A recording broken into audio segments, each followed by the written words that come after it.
नमस्कार बच्चों, मैं आपकी अध्यापिका ज्योति शर्मा। जैसा कि हमने कल पाठ 10 नारी शक्ति की प्रतीक पढ़ा, जिसमें हमने यह पढ़ा था कि स्वामी विवेकानंद जो कि विश्व धर्म सम्मेलन में गए थे, वहां पर उनके जो स्पीच थी, उनकी जो बातें थी, उनसे प्रभावित होकर एक अंग्रेजी महिला, विदेशी महिला जिसे हम कहेंगे, वो उनसे इतनी प्रभावित हुई थी कि वो स्वामी विवेकानंद ने उनको कहा कि आप भारत में चलिए और महिलाओं को शिक्षित कीजिए, तो उनकी बातों से प्रभावित होकर वह भारत में आई। और एक विदेशी महिला होने पर भी उन्होंने भारतीय जो भारत भूमि की जो मिट्टी है उसको अपने अंदर रचा बसा लिया था। तो वहां पे हमने देखा कि स्वामी विवेकानंद ने उनको भगिनी निवेदिता नाम दिया था। तो चलिए आज हम इसके प्रश्न उत्तर करते हैं। सबसे पहले कठिन शब्द अर्थ देखिए। विदेशी, विदेशी वी प्लस देश अर्थात दूसरे देश का। आह्वान, किसी को बुलाना, किसी को पुकारना। जैसे क्या होता है, हम यज्ञ आदि करते हैं तो आपने कभी सुना होगा कि जो ब्राह्मण होते हैं या जो पंडित लोग होते हैं वो कहते हैं कि आह्वान, यज्ञ के द्वारा आह्वान किया जा रहा है, मतलब देवताओं को बुलाया जा रहा है। ठीक है, तो आह्वान का अर्थ क्या हुआ? पुकार या बुलावा। मातृभूमि, जिसे हम कहते हैं जन्मभूमि। मातृभूमि का मतलब क्या हुआ? माता की भूमि।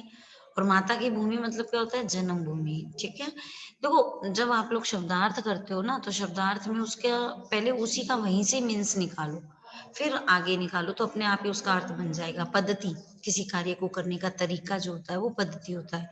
तो पद्धति का अर्थ क्या हो गया? तरीका। प्रवचन, सुना है ना कभी कि बड़े बड़े महात्मा होते हैं जो प्रवचन देते हैं, हम प्रवचन सुनते हैं। प्र प्लस वचन अर्थात दूसरों के द्वारा उपदेश दिया गया, तो प्रवचन का अर्थ क्या हो गया? उपदेश देना। तर्क वितर्क, वाद विवाद। तर्क और वितर्क का अर्थ क्या होता है? तर्क माने वाद, वितर्क माने विवाद। वाद विवाद। बर्बरता, क्रूरता।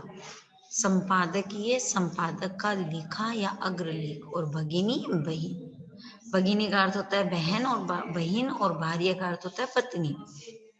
अब देखो कठिन शब्द, यहाँ पर जो कठिन शब्द है उनको देखना इसलिए जरूरी है बेटा, क्योंकि कई बार क्या होता है कि हम जो है शब्दों को जो बोलते हैं, मतलब उच्चारण करते हैं, उच्चारण करने में गलती कर देते हैं। और जब उच्चारण करने में गलती करेंगे तो हम उस शब्द को सही भी नहीं लिख पाएंगे। ठीक है, तो पहला देखो, निवेदिता, विवेकानंद। शिक्षित, आयरलैंड। स्वतंत्रता, Margaret Elizabeth. Nobel, Samuel Richmond. समर्थन, स्त्रियां। आह्वान, पद्धति।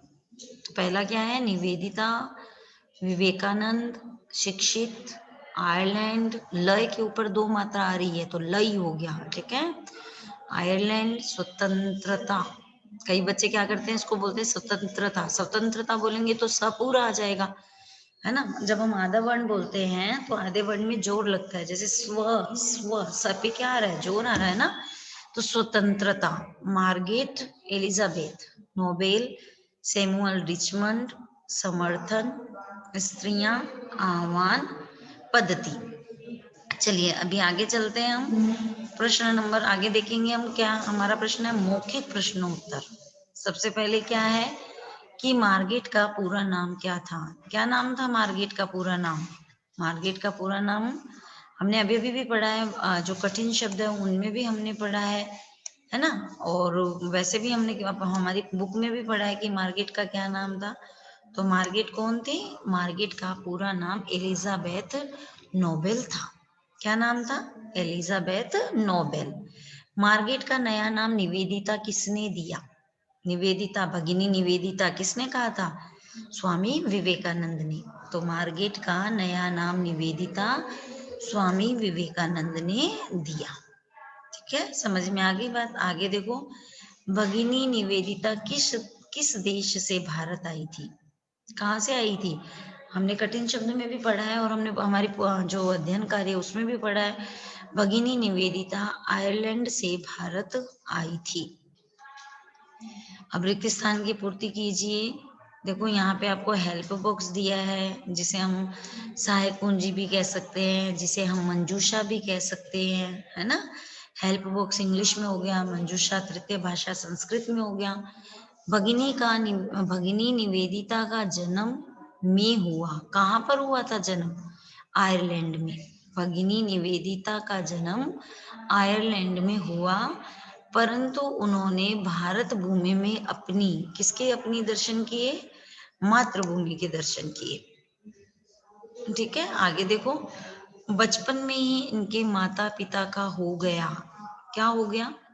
देहांत हो गया। बचपन में ही इनके माता पिता का देहांत हो गया। मार्गेट को शिक्षण का कार्य अच्छा लगता था। मार्गेट को डैश किसका कार्य अच्छा लगता था? शिक्षण का कार्य अच्छा लगता था। अब देखो सही उत्तर का क्रमाक्षर छाट कर कोष्ठक में लिखें। पहला देखो, 17 वर्ष की उम्र में भगिनी निवेदिता ने कार्य प्रारंभ कर दिया था। 17 वर्ष की उम्र में, हमने पाठ के अंदर पढ़ा कि 17 वर्ष की उम्र में उन्होंने पढ़ाई का जो है काम करना शुरू कर दिया था। आपको ऑप्शन यहाँ पर दिए हुए हैं, आप ऑप्शन में से एक जो राइट है उसको लिखना है। तो पहला क्या दिया हुआ है? समाज सेवा। ख पढ़ाई करना, ग पढ़ाने का काम करना, और घ आंदोलन करना। तो क्या होगा इसमें से? 17 वर्ष की उम्र में भगिनी निवेदिता ने पढ़ाने का काम जो है वो करना प्रारंभ कर दिया था। अगला क्वेश्चन देखो, इसी का भ देखो। स्वामी विवेकानंद ने ख्याति अर्जित की। स्वामी विवेकानंद, ख्याति का अर्थ क्या होता है?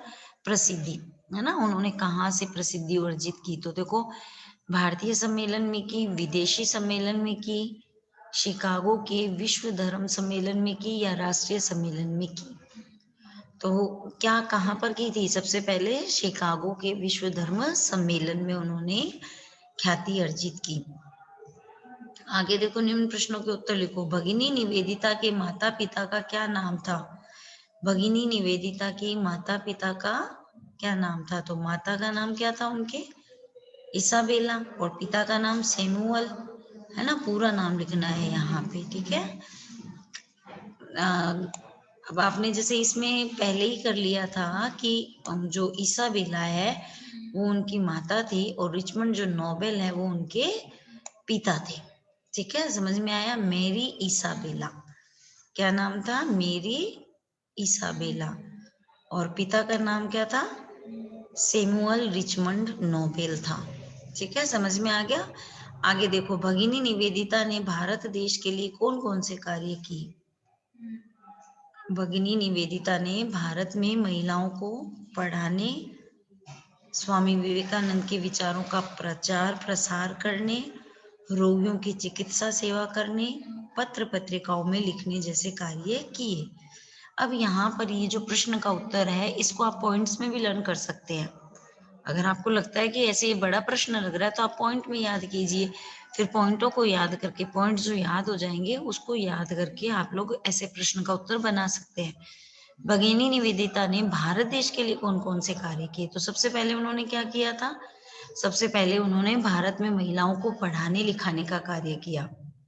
फिर स्वामी विवेकानंद के जो विचारों का प्रचार प्रसार करना, रोगियों की चिकित्सा सेवा करने, पत्र पत्रिकाओं में लिखने जैसे कार्य किए। आगे देखो, प्रश्न नंबर 3, भगिनी निवेदिता को भारतीय महिलाओं की कौन कौन सी विशेषताओं ने सर्वाधिक प्रभावित किया है? कौन कौन सी जो विशेषताएं थी जो महिलाओं को प्रभावित किया? पूरा एक जो है पैराग्राफ दिया हुआ था कि उनकी लज्जा, विनम्रता, स्वाभिमान, सेवा भाव, निष्ठा की भावना, ममत्व मतलब ममता जैसी विशेषताओं ने सर्वाधिक प्रभावित किया। अगर हम पाठ को अच्छे से पढ़ लेंगे तो हम प्रश्न उत्तर भी अपने आप से कर सकते हैं। तो देखो, भगिनी निवेदिता को भारतीय महिलाओं की लज्जा, विनम्रता, स्वाभिमान, सेवा भाव, कर्तव्य निष्ठा की भावना तथा ममता जैसी विशेषताओं ने सर्वाधिक प्रभावित किया। जब आप पॉइंट्स में कोई चीज लिखते हो, मतलब किसी को अलग अलग दर्शाते हो, तो आपको बीच में कॉमा जो लगाना है वो जरूरी होता है। नहीं तो क्या होगा, वो प्रश्न का उत्तर जो है सही नहीं बनेगा। लज्जा, लज्जा अलग है, उसके बाद में कॉमा, फिर विनम्रता, फिर कॉमा, फिर स्वाभिमान, फिर कॉमा, सेवा भाव, कर्तव्य निष्ठा की भावना तथा ममत्व या ममता एक ही बात होती है, जैसी विशेषताओं ने सर्वाधिक प्रभावित किया। अब आगे देखो, जीवन की किस घटना ने भगिनी निवेदिता के जीवन को बदल दिया था? कौन सी ऐसी बात थी जो कि भगिनी निवेदिता के जीवन को बदल दिया था उन्होंने? तो जब हमने शुरू में ही पाठ पढ़ा था तो हमने पढ़ा था ना कि स्वामी विवेकानंद जी के प्रवचन के बाद में भगिनी निवेदिता का जीवन जो है वो बदल गया था। तो इसका उत्तर देखो, इंग्लैंड में स्वामी विवेकानंद से मिलने तथा उनके प्रवचन सुनने के बाद भगिनी निवेदिता का जीवन बदल गया था। समझ में आ गया प्रश्न का उत्तर कि इंग्लैंड में स्वामी विवेकानंद से मिलने तथा उनके प्रवचन सुनने के बाद भगिनी निवेदिता का जीवन बदल गया था। भगिनी निवेदिता वेद की कौन सी ऋचाओं का स्मरण करती थी? भगिनी निवेदिता वेद की निम्न ऋचाओं का स्मरण करती थी। अस्तो माँ सदगम्य, तमसो माँ ज्योतिर्गम्य, मृत्योर माँ अमृतम गम्य। इसको याद भी कीजिए, है ना, कि सत्य की तरफ हम असत्य माँ सदगम्य, अच्छे मार्ग की तरफ जाएं, अंधकार से हम प्रकाश रूपी रास्ते की तरफ जाएं और मृत्यु से हम अमरता की तरफ जाएं। तो असत्य से सत्य की ओर जाओ, अंधकार से प्रकाश की ओर जाओ और मृत्यु से अमरत्व की ओर जाओ या अमरता की ओर जाओ। तो चलिए, ये हमारे हो गए प्रश्न उत्तर। अब हम करेंगे भाषा की बात। भाषा की बात का मतलब क्या होता है? व्याकरण ज्ञान। व्याकरण ज्ञान भी जरूरी है। वीरता प्लस पूर्ण मिलकर वीरतापूर्ण शब्द बना। आप भी इस प्रकार पूर्ण जोड़कर नए शब्द बनाकर उत्तर पुस्तिका में लिखे। यहाँ पर 5 पूछे हैं परंतु आप 10 का अभ्यास कर सकते हैं। मित्रता प्लस पूर्ण क्या बन गया? मित्रता पूर्ण। कायरता प्लस पूर्ण कायरता पूर्ण। अ प्लस पूर्ण अपूर्ण। सम प्लस पूर्ण संपूर्ण। उत्साह प्लस पूर्ण उत्साहपूर्ण। और महत्व प्लस पूर्ण महत्वपूर्ण। इस प्रकार से आप अपने भी, आपको अगर कुछ याद आ रहा है तो आप भी वो बना सकते हैं। तो यहाँ पर भाषा की जो बात है उसमें हमारा एक ही प्रश्न दिया गया है, तो आप लोग इसको, एकदम सिंपल सा प्रश्न है। अभी आप कुछ और भी सोच करके बना सकते हो, सिर्फ आपको क्या करना है, इसमें पूर्ण लगाना है। ठीक है, मित्रता पूर्ण, कायरता पूर्ण, अपूर्ण, संपूर्ण, उत्साहपूर्ण। ठीक है, इस प्रकार से आप लोग इसको बनाओगे। तो हमने प्रश्न उत्तर किए, रिक्त स्थान की भी पूर्ति हुई इसमें, और उसके बाद में सारे प्रश्न उत्तर भी हमारे हो गए हैं। तो आपको ये जो पाठ 10 है, नारी की शक्ति, समझ में आ गया होगा, है ना।